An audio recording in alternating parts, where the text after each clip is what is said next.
D'accord. Alors, le premier niveau de sécurité, le niveau vert.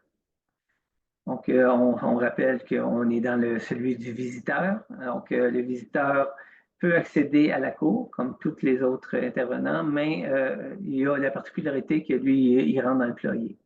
Donc, on se souvient des exemples qu'on avait tantôt. Donc, si vous êtes là, c'est que vous êtes possiblement ou sûrement l'un de ces gens-là. Ensuite de ça, on se rappelle que c'est en tout temps que ces mesures-là sont applicables. Puis même si on passe aux autres niveaux de sécurité, ces mesures-là restent applicables en tout temps. Donc, on a les trois sections qu'on a nommées tantôt. Donc, on va passer premièrement à comment se préparer à une visite sur un site. C'est quoi les mesures pour accéder à la cour et celle pour accéder au poulailler du site. Les objectifs du protocole, ce qu'on veut faire, c'est vraiment arrêter quand on regarde ça par rapport aux zones d'accès contrôlées et restreintes du site. On veut limiter le nombre de personnes et de véhicules qui vont y rentrer. Donc, moins qu'il y a d'introduction, moins qu'il y a de risques. Et même chose pour les matières organiques qui sont apportées par les gens et les véhicules qui s'y introduisent, sachant qu'après qu'on soit passé, toute matière organique qui sont laissées peut être ensuite entrée par les activités là, qui se passent sur le site avicole par les gens qui y travaillent. De là, l'importance d'essayer de limiter toujours la quantité de boue, de fumier, de poussière qu'on va apporter sur les sites. Donc, en général, si on passe, vous pouvez vous retrouver avec les icônes comme on a vu tantôt. Donc, on est dans celui du visiteur. Premièrement, on dit que c'est important de respecter ce qu'il y a dans le protocole, mais aussi tout ce qui pourrait être amené par le producteur sur le site. Donc, un n'empêche pas l'autre. On demande que la visite soit faite, c'est essentiel, puis éviter lorsqu'on va là pour juste la plaisance, finalement. Donc, éviter les visites non essentielles. Ensuite, on rappelle que c'est bien de planifier l'ordre de visite, donc toujours commencer avec des tourpeaux en santé avant ceux qui sont à risque, lorsqu'on connaît le statut de santé, évidemment. Faire les troupeaux reproducteurs avant les troupeaux commerciaux, comme les pondeuses commerciales ou les oiseaux de chair.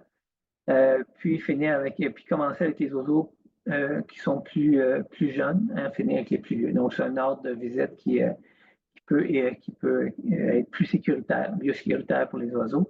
Puis, on rappelle aussi que de tenir un registre, tout comme on demande pour les producteurs.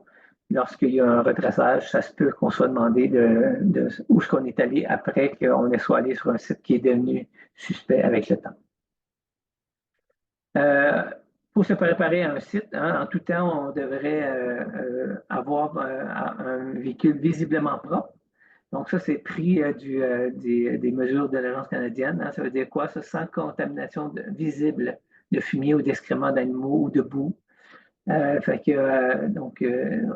Maintenir un véhicule propre lorsqu'on va sur un site. Avoir des tapis qui seraient lavables, c'est toujours plus facile lorsqu'on a à faire le travail. Puis, en tout temps, de définir une section dans le véhicule qui est propre, une section contaminée pour les choses qu'on apporte et qu'on rapporte. Dans la section propre, on peut avoir tous nos EPI, donc des survêtements en tissu ou jetables, les couvre-chaussures, les bonnets, des produits désinfectants pour l'intérieur du véhicule, mais aussi quand on vient au véhicule qu'on veut désinfecter. Puis aussi d'autres équipements propres comme des sacs, des contenants de transport qui va faire qu'on va pouvoir protéger nos équipements qui pourraient être contaminés. Puis une section propre, ou une section contaminée plutôt, où ce que là, on pourrait avoir des contenants, des sacs hermétiques, puis là, on pourrait placer tout ce qui était rapporté d'un site avant qui a été lavé sur le site, mais qu'on veut s'assurer de ne pas contaminer le véhicule si jamais il serait toujours contaminé jusqu'à temps qu'on va le faire là, au retour au centre ou à la maison. Maintenant, là, on se retrouve dans le protocole du producteur. Donc, je vous partage ça pour que vous sachiez dans quel environnement qu'on a sollicité pour demander les mesures là, pour le visiteur. Donc, dans le protocole du producteur, on a apporté ce schéma-là, où ce que là, on identifie là, des entrées spécifiques pour ces différentes activités. Comme premièrement, la cour devrait accéder directement au centre de production avec une barrière, des enseignes qui fait que tout visiteur ou véhicule de service rentre directement sur le site de production. Donc, c'est ce qui devrait être vu lorsqu'on y va. Ensuite de ça, pour ce qui est des véhicules des visiteurs, on dit qu'on devrait avoir un stationnement à l'extérieur de la zone d'accès contrôlée pour que le visiteur ou les employés laissent leur véhicule à l'extérieur de cette zone-là hein, pour limiter la circulation dans la cour. On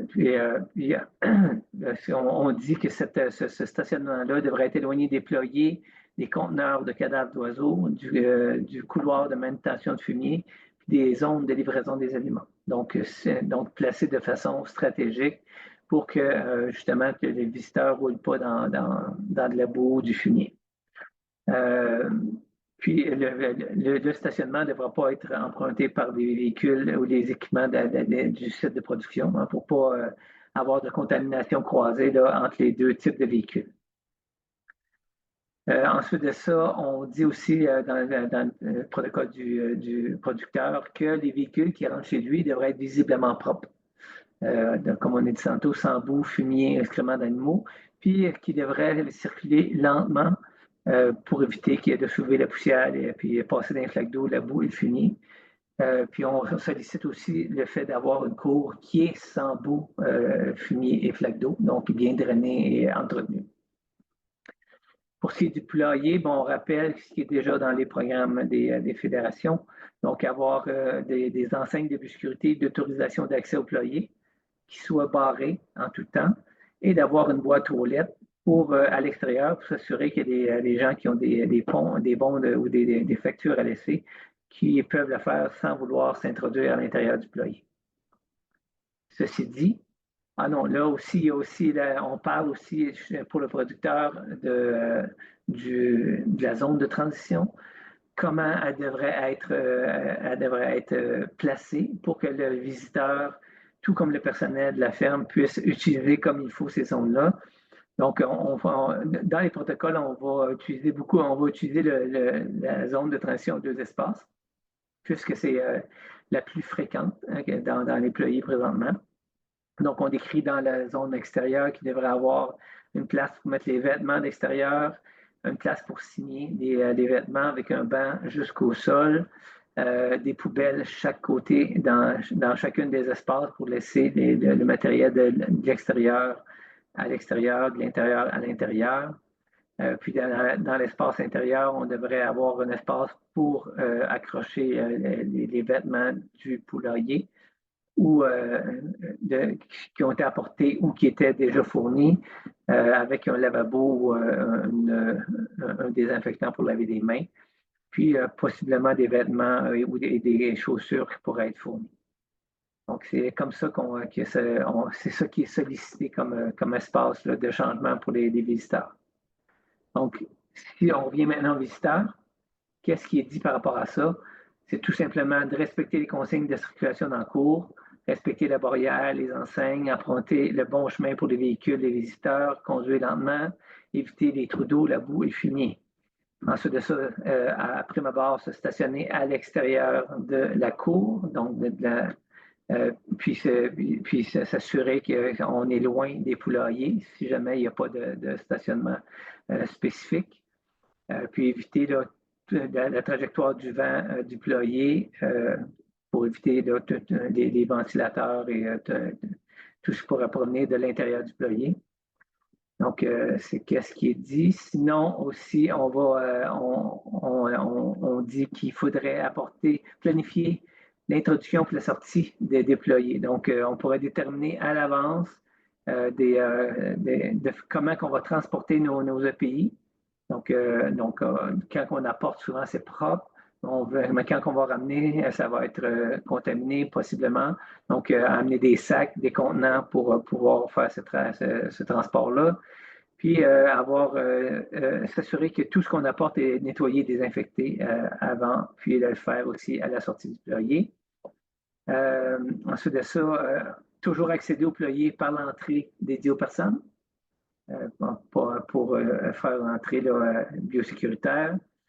Puis utiliser l'entrée qui était définie dans la zone de transition en 2 ou 3 espaces, selon qu'est-ce qui est demandé. Ensuite de ça, il y a une façon de faire au niveau de l'entrée. Donc, quand on rentre, on laisse les vêtements d'extérieur accrochés dans cet espace-là. On veut s'assurer qu'ils ne touchent pas aux vêtements qui vont être utilisés dans le poulailler. Signer un registre, mettre les couvre-chaussures en passant la limite physique, donc le banc, se laver les mains. Puis là, ensuite de ça, quand on est dans cet espace-là, c'est là qu'on va recouvrir, on va changer ou recouvrir nos chaussures, puis mettre le survêtement et notre bonnet, puis les gants pour aller faire la visite. À la sortie, on va faire le contraire. Fait que dans cet espace-là, on va nettoyer les équipements qu'on a apportés. Puis on va jeter tout ce qui tenait du poulailler dans cet espace-là. On va enlever le survêtement et le bonnet dans cet espace-là, puisqu'ils ont été dans le poulailler. Ensuite, si on a un survêtement en tissu, des équipements, donc c'est là que si on avait apporté un sac, on peut les mettre dans ce sac-là, les mettre sur le banc pour pouvoir la passer devant en enlevant les chaussures, nos gants qu'on va jeter dans l'espace intérieur. Puis ensuite de ça, on va pouvoir se laver les mains puis passer pour se rhabiller pour sortir à l'extérieur. Donc, c'est qu'est-ce qui est le protocole en mesure courante décrit. Donc, c'est des mesures que vous connaissez.